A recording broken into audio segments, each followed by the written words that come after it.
నమస్కారం. ఘంటారావానికి స్వాగతం. ముందుగా ప్రధాన అంశాలు.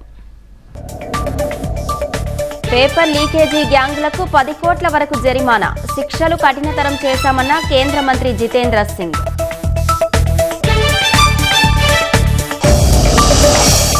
పేపర్ లీక్ ఘటనలో మాఫియా ఉంది, ఒక్కరికి శిక్ష పడలేదన్న ప్రియాంక గాంధీ.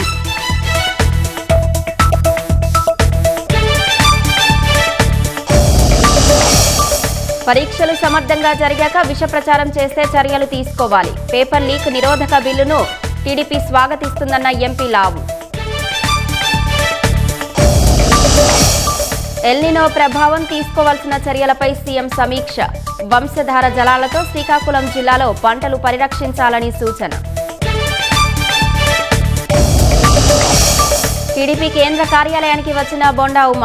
వైసీపీ నేతలతో వేదిక పంచుకోవడంపై పల్లా నిమ్మలకు వివరణ.